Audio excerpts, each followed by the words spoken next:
श्री गणेशाय नमः। जय हो भगवान रामचंद्र जी की। अध्यात्म रामायणे युद्धकांडम नवमः सर्गः हिंदी अनुवाद।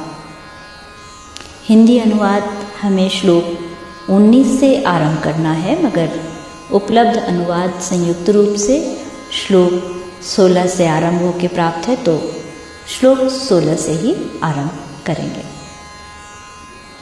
त्रुटियां ना हो या कम से कम हो, इसका प्रयास रहेगा, किंतु यदि हमसे त्रुटियां हो जाती हैं तो आप सभी गुणी श्रोताओं से हम क्षमा मांगते हैं।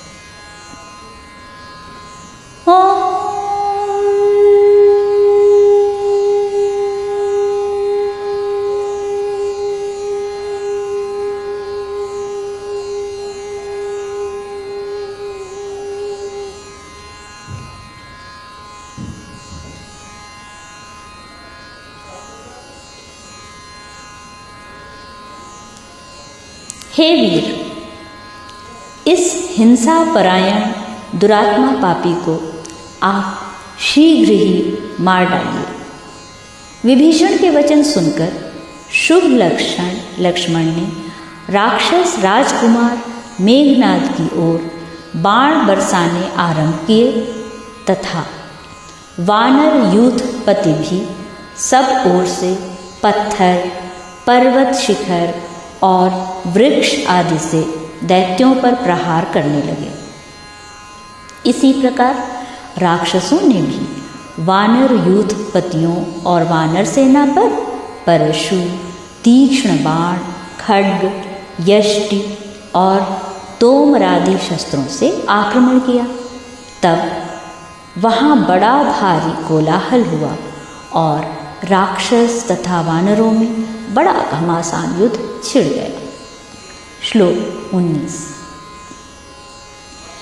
अपनी सेना को इस प्रकार दलित होते देख इंद्रजित निकुंभिला और होम को छोड़कर बाहर आया और तुरंत ही रथ पर चढ़ अत्यंत क्रोध से हाथ में धनुष ले रणभूमि में सामने आया तथा लक्ष्मण जी को युद्ध के लिए ललकारते हुए बोला, लक्ष्मण, मैं मेघनाद हूं, अब तुम मुझसे जीवित नहीं बच सकते।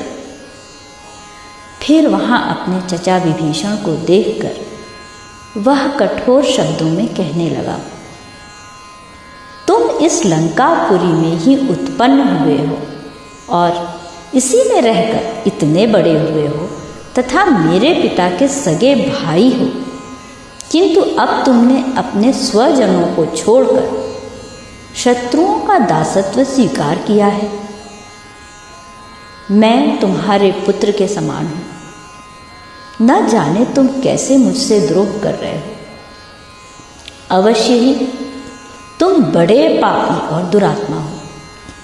ऐसा कह उसने हनुमान जी की पीठ पर बैठे हुए लक्ष्मण जी की ओर देखा तथा जिसमें नाना प्रकार के तीक्ष्ण शस्त्र उपस्थित थे, उस महान रथ में बैठे हुए उस दैत्य ने एक बड़ा लंबा धनुष उठाकर उसकी भयंकर टंकार की। श्लोक 25।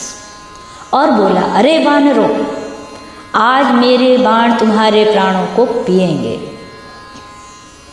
तब क्रोध से सर्प के समान फुफकारते हुए शत्रु का दमन करने वाले दशरथ कुमार लक्ष्मण जी ने भी अपने धनुष पर एक बाण चढ़ाकर उसे मेघनाद पर छोड़ा।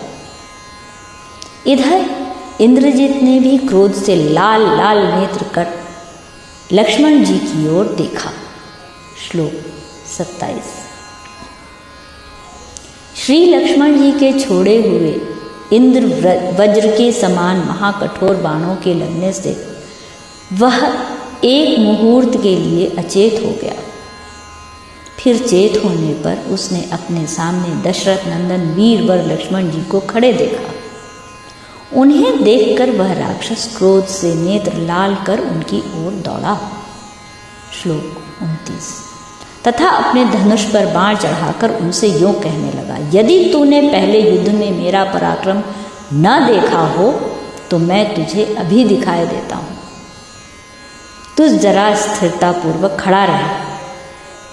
ऐसा कह उस महावीर्यवान ने 7 बाणों से लक्ष्मण जी को, बड़ी पैनी धार वाले 10 बाणों से हनुमान जी को और क्रोध से दूने उत्साह के साथ भली प्रकार छोड़े हुए 100 बाणों से विभीषण को वेध डाला।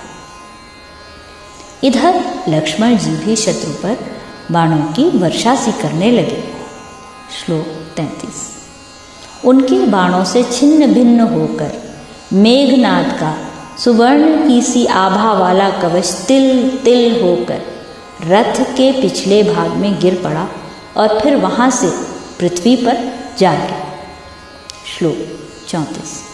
तब रावण कुमार मेघनाद ने संग्राम में अत्यंत क्रोधित हो महापराक्रमी लक्ष्मण जी को हजारों बाणों से बींध डाला। श्लोक 35।